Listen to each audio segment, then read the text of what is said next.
object in life was to be Diana. That has always been her passion. And her idea of elegance is phony to the nth degree.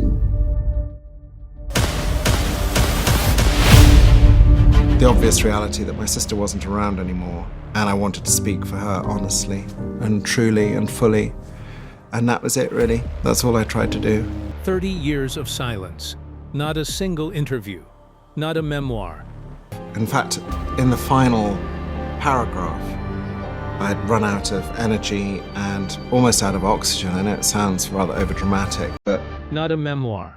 Not one public comment on the nephew he raised up in his arms at Westminster Abbey, or the woman that nephew married. 30 years in which the entire planet dissected, dramatized, and monetized his sister. A home of some sort in order to get better.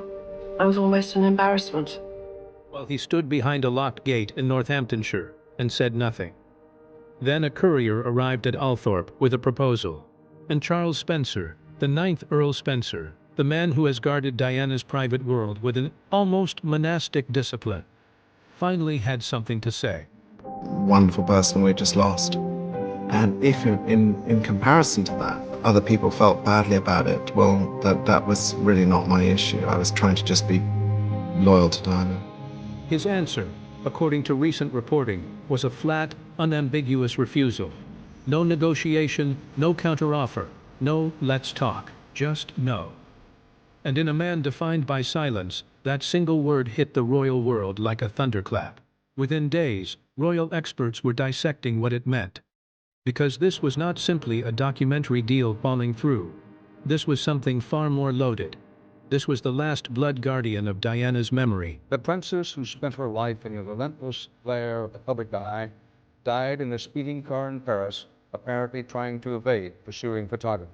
Drawing a line, publicly, unmistakably, between what his sister's legacy truly was and what it was being turned into. And the people it affected most were not the palace. They were Harry and Meghan, in their Montecito home, watching the rescue flare they had sent up come right back down in flames.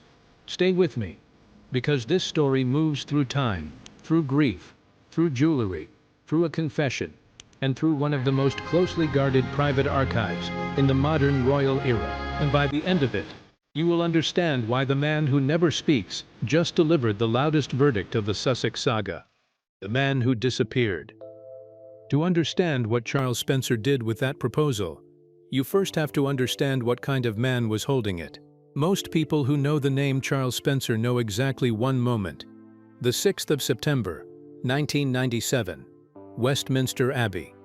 A global television audience of roughly 2 billion people.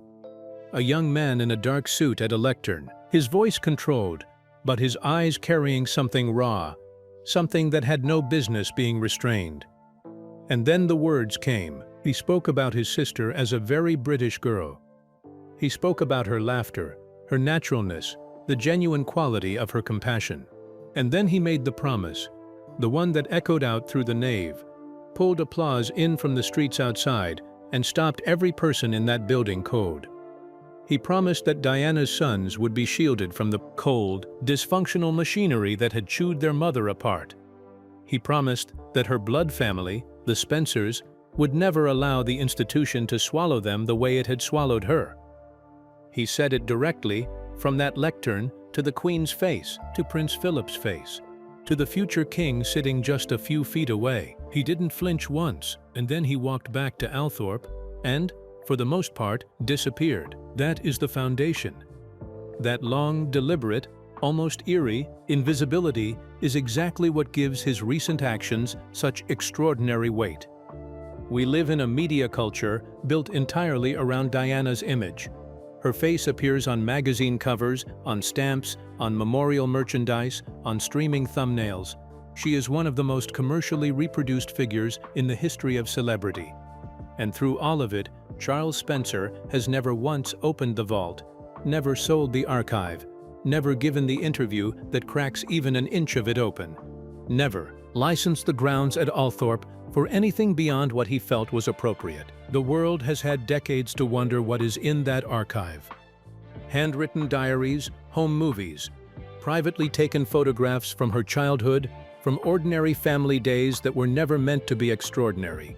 The raw, unguarded Diana, the one that exists in no documentary, no biography, no Netflix series. That woman is still private.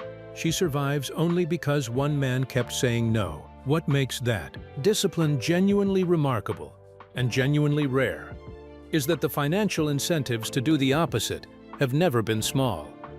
The offers, by all accounts, have been consistent, lavish, and presented by people skilled at making compromise feel like wisdom. Publishers, broadcasters, streaming giants with 9-figure content budgets, and teams of producers who specialize in making the unthinkable feel reasonable.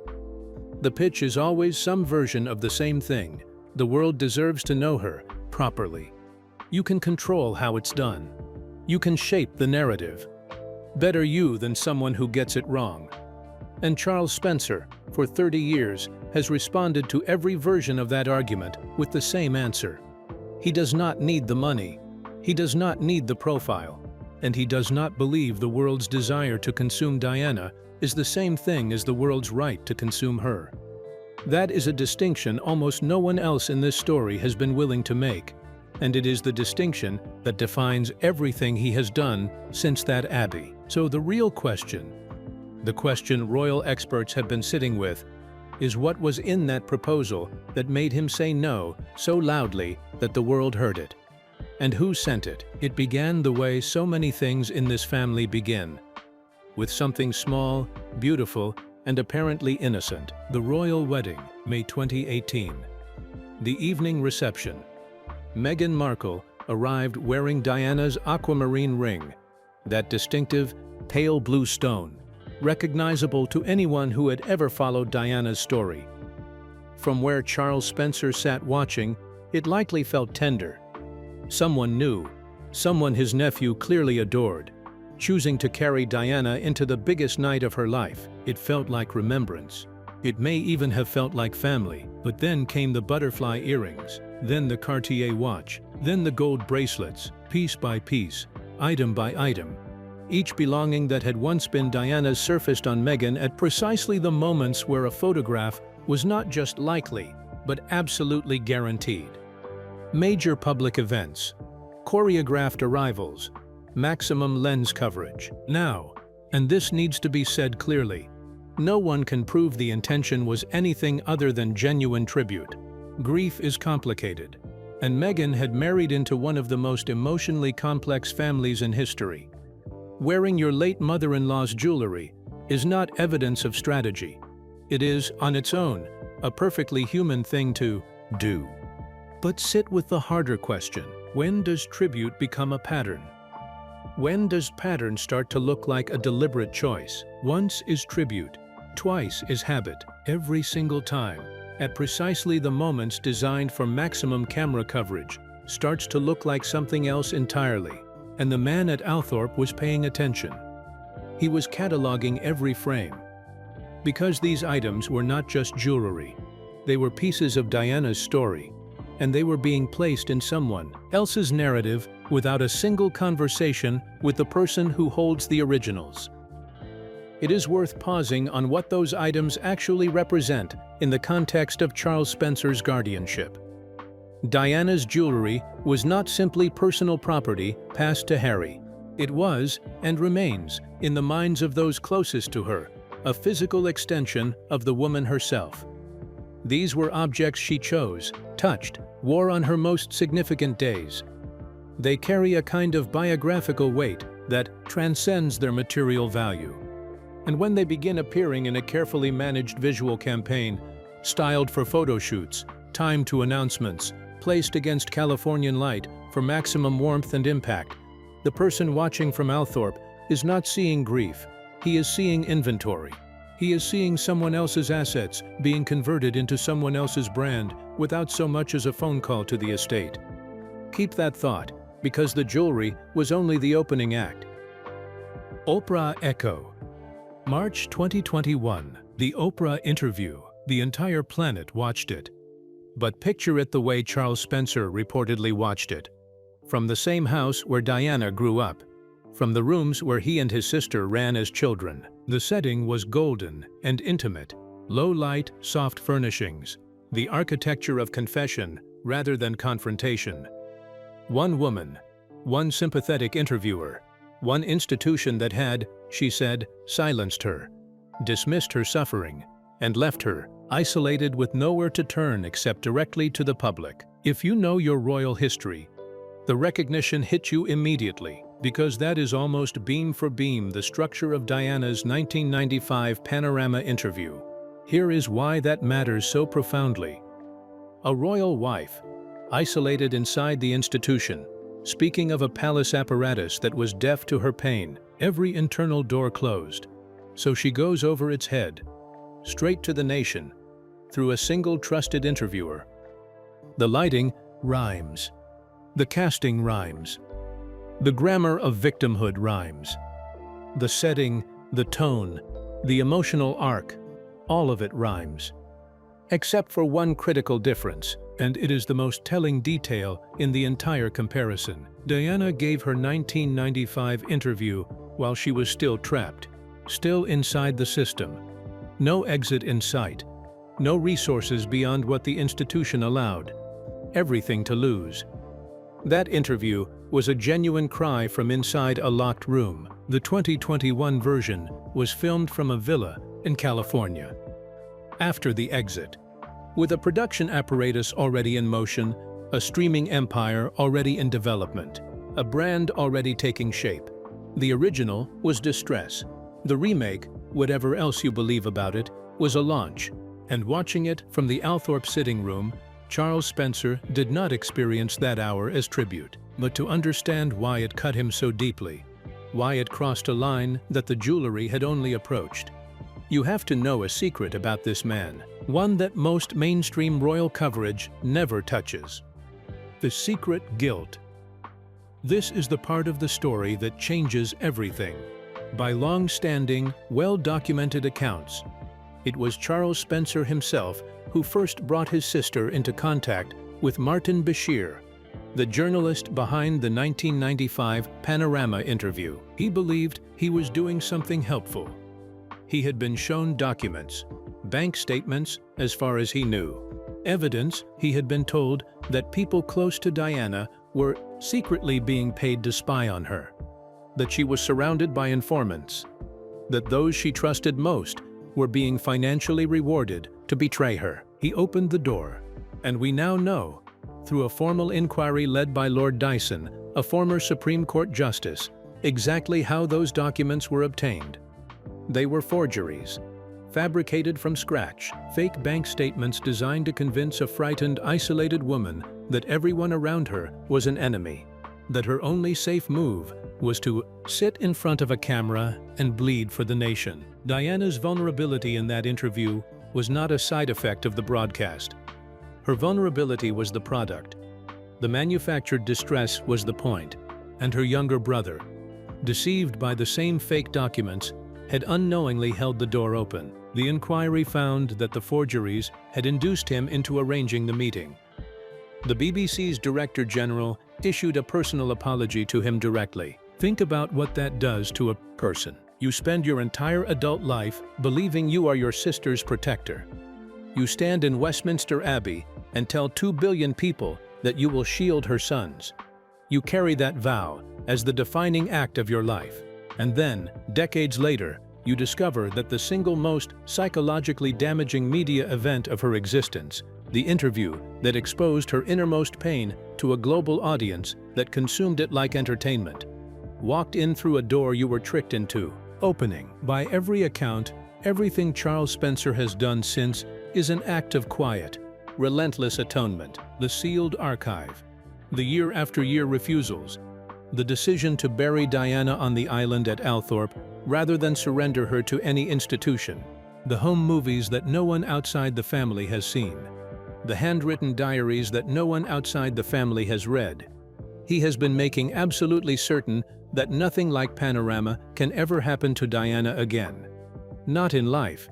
She is gone. Not in death. Not now. Not ever. And in doing that, he achieved something almost no famous figure in the modern era has managed. He protected her mystery. There is a real Diana, unguarded, fully human, private, that the world never got to consume. She survives only because one man kept saying no, even as the whole world kept asking. The weight of that achievement is genuinely difficult to overstate. In an era where every private correspondence eventually surfaces, where estates are monetized by executors, where children sell their parents' letters and siblings sell their siblings' secrets, Charles Spencer has maintained a cordon of privacy around his sister that has held for nearly 3 decades. Biographers have tried, broadcasters have tried, publishers with very large checkbooks have tried. The answer is always the same.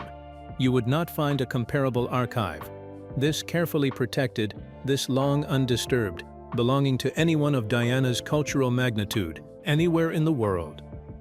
She is, in a meaningful sense, the most famous person of her generation whose inner life remains genuinely unknown. And that is not an accident. That is a brother's work. So picture him sitting in his chair when a courier arrives with a proposal that wants all of it. The pitch. Let me lay out what that proposal reportedly contained. Because once you hear it in full, his response stops looking like aristocratic stubbornness and starts looking like the only rational answer a man in his position could possibly give. The concept was a grand anniversary documentary for 2027, marking 30 years since Paris. Emotional, cinematic, intended to be definitive, fronted by Diana's own son. On paper, it sounds extraordinary. The project the world has been waiting for. And by these accounts, Netflix responded to the idea with immediate enthusiasm. But here is what it reportedly required. It wanted Althorp itself, the childhood home, the grounds, the island where Charles Spencer buried his sister, the private island in the lake that she specifically chose because it was beyond the reach of cameras and crowds and institutions. It wanted the private family archives, not the photographs that have already circulated. Not the footage already in the public domain. The real archive, the one no one has seen. It reportedly wanted Diana's personal, handwritten diaries, pages written only for herself, pages she never intended anyone outside her most trusted circle to read. It wanted the home movies, the unguarded Diana, the private Diana, the laughing, ordinary human Diana that no documentary has ever touched. Without those, the documentary would be another recycled collection of footage that every Diana documentary since 1998 has already used. With them, it would be something entirely different. It would be the definitive portrait of the century. And then there was one more element, the one that made the pitch magnetic to the people, selling it and utterly unthinkable to the man reading it. The documentary reportedly wanted to draw a direct, explicit line between Diana's war with the institution and Meghan's. It wanted to position Meghan Markle as the modern continuation of Diana's story, the 21st-century version of the woman who refused to be silenced. Diana's halo, formally transferred on camera, with Diana's own family's blessing. Think about what Charles Spencer saw when he read that. He had watched the jewelry emerge, piece by piece, each item timed to a guaranteed lens. He had watched the Oprah interview, the panorama architecture rebuilt brick by brick, filmed from a California villa with a streaming empire already in motion.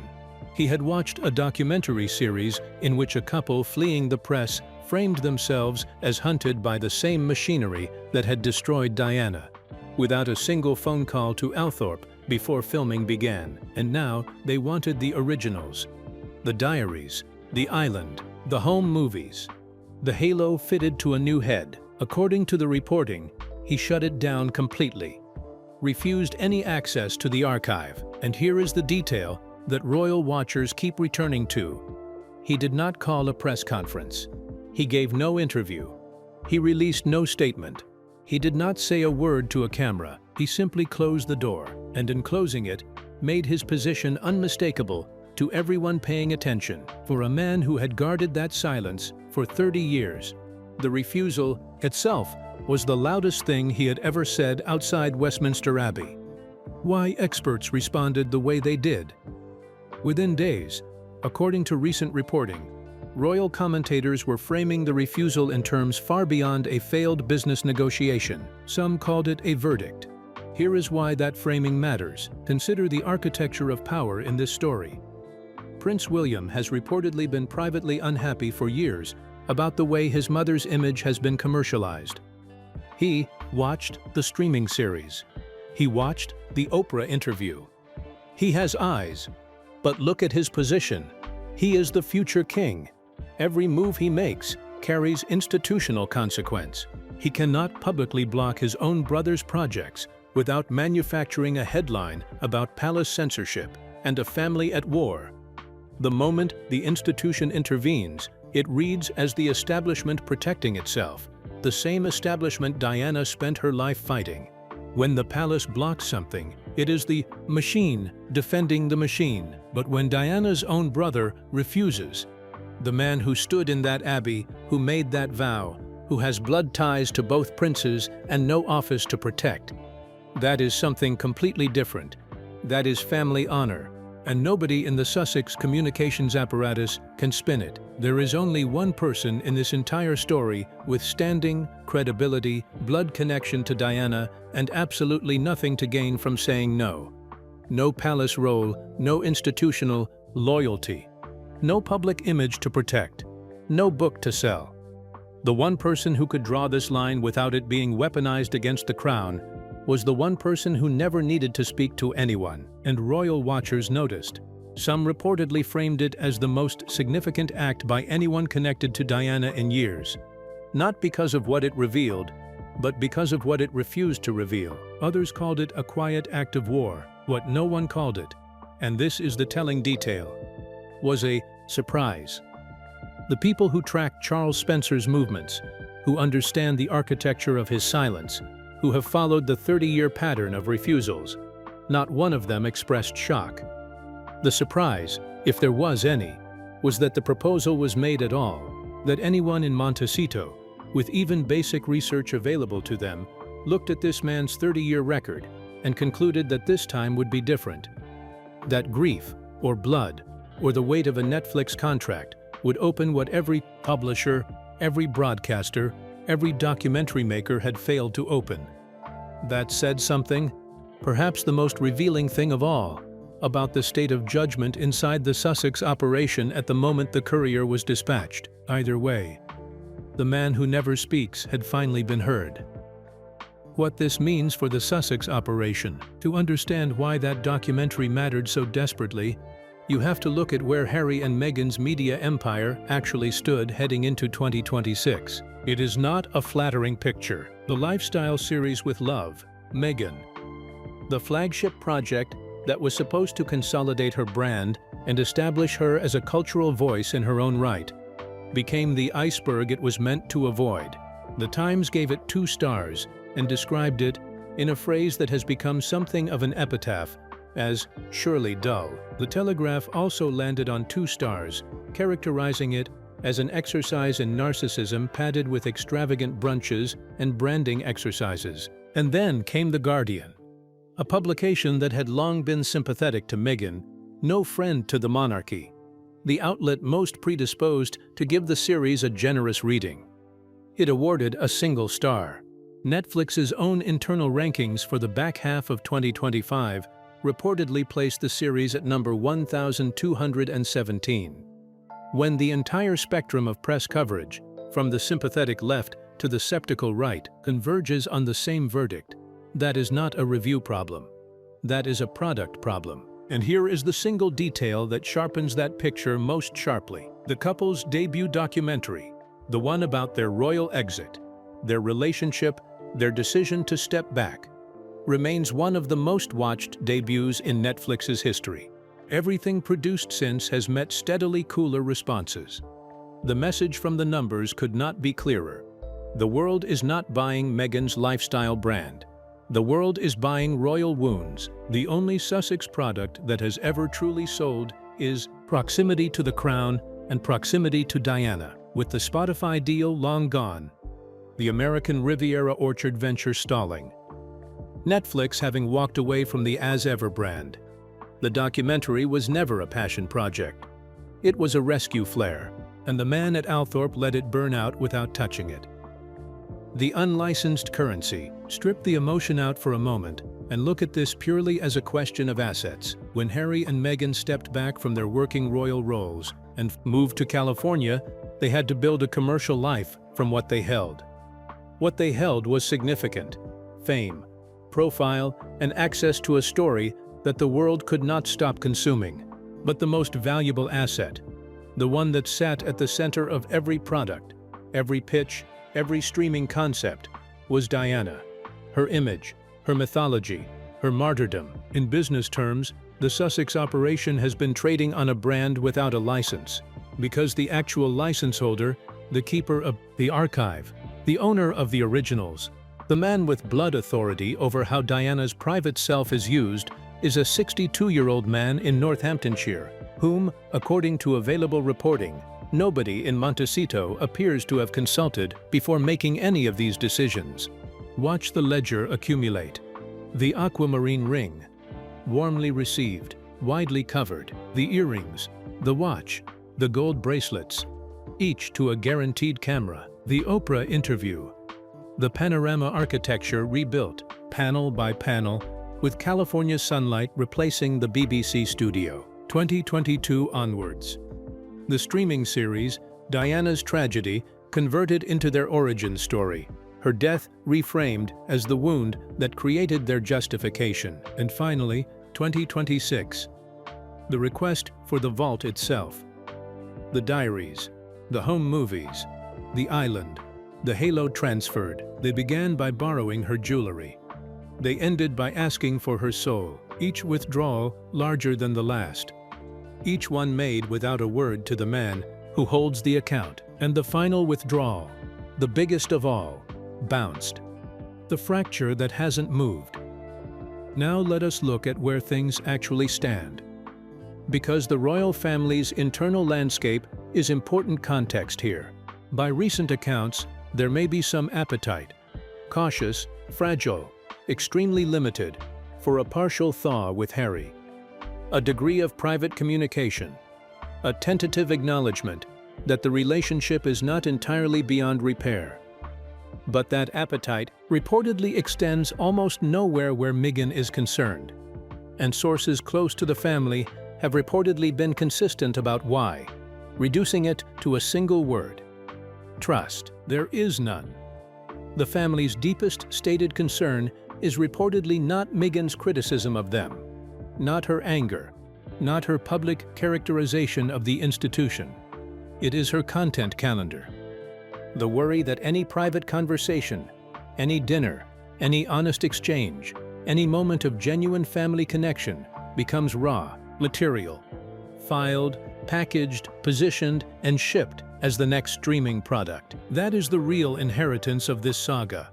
Not a documentary, not a deal, not a refusal, but two brothers who cannot find a road back to each other, and a family watching from behind a gate at Althorp that stays locked. The gate will stay locked because the man who holds the key has decided, with perfect consistency, what his job is. His job is not to be an obstacle. His job is not to be anti-Sussex. His job, the job he assigned himself in Westminster Abbey, in front of 2 billion people, in September of 1997, is to protect Diana. And protecting Diana in 2026 means protecting what is left of the Diana that the world has never consumed. There are those who argue that position has calcified into something more than protection, that it has become, over the years, a kind of possession, that no man, however principled, however motivated by love and guilt in equal measure, has the moral authority to determine in perpetuity what another person's memory is worth, and to whom it may be shown. That Diana herself was a woman who chose, repeatedly and at great personal cost, to speak, to be seen, to go on record, and that a legacy maintained entirely through silence and locked gates may honor the archive without honoring the woman. It is not a comfortable argument, but it is not a dishonest one. And it deserves space in this conversation precisely because the most honest tribute to a complicated person is to resist the urge to simplify them, even in the act of protecting them. The question that doesn't have an easy answer. And now we arrive at the hardest part. The part where you have to hold two things in your mind at the same time. On one side, there are those who fully support what Charles Spencer did. Diana's story has been told and retold and streamed and serialized and turned into a content pipeline for 3 decades. Another documentary, particularly one designed to crown a successor and serve as a commercial platform, would cheapen rather than honor the weight of her actual death. The 30th anniversary of her passing should be private reflection, not a premiere with a marketing plan. And no one, not even her son, has the right to reach into someone else's private archive to build their own brand. But then there is the other side, and it deserves a genuinely honest hearing. Harry was her child. He walked beside her through hospital wards and homeless shelters when he was small enough that she had to hold his hand to steady him. He lost her at 15, on a Sunday morning, in a Paris tunnel, in front of the entire world. He lived the aftermath inside the very institution his uncle had warned about from that lectern. No documentary, no archive, no curator, however principled, can take from him what it actually felt like to be Diana's son. His claim to her story is not borrowed, it is not unlicensed, it is cellular. It belongs to him in a way it will never belong to Netflix or a production company or a streaming algorithm. Both positions are true simultaneously. Both of them hurt, so stand in each pair of shoes before you decide. You are William, the most painful event of your childhood. The loss that altered the entire shape of your life is scheduled as a content drop with a premiere date by your own brother's production partners. The grief you have spent 30 years managing privately is being packaged for a global audience without your consent.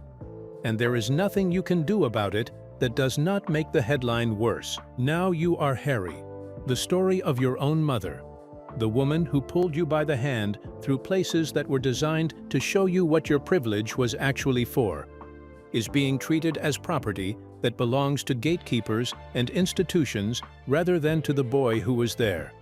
The boy who lost her, the man who still carries her. Both positions are human. Both have legitimate weight. And if you are searching for a villain in this story, it does not live in Althorp. It does not live in Montecito. It does not live in Kensington Palace. It lives in the apparatus that looks at a dead woman's handwritten diaries and calculates their streaming value.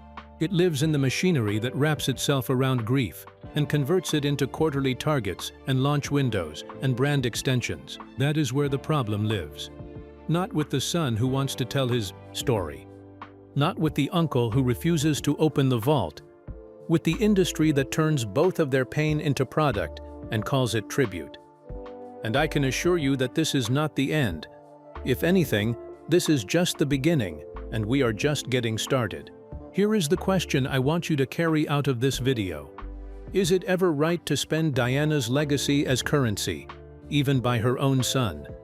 Did Charles Spencer do the only thing a man in his position could do, or does Harry's grief give him a claim that no gatekeeper, however principled, however motivated by love, has the right to override? There is no clean answer, and anyone who gives you one quickly is not sitting with the full weight of the question. What we know is this: a man who has said nothing for nearly 30 years finally said something. Not in words, not in an interview, or a memoir, or a press conference, in a refusal, delivered privately, silently, and, precisely because of that silence, heard more clearly than almost anything else that has happened in this saga. The next chapter belongs to a Sussex operation that is now running low on options and low on credibility with the one person whose cooperation would have changed everything. What it does next, how it repositions, what it reaches for, how it tells its story without the originals, is a story that is still being written. A story with no obvious ending and no guaranteed audience waiting at the other end of it. And when it moves, we will be here to talk about it. If this video made you see any part of this story differently, drop your position in the comments. I read every one of them, And on a question this complicated, I genuinely want to know where you land. Subscribe if you are not already with us, because the next chapter is coming, and it is going to be one worth watching.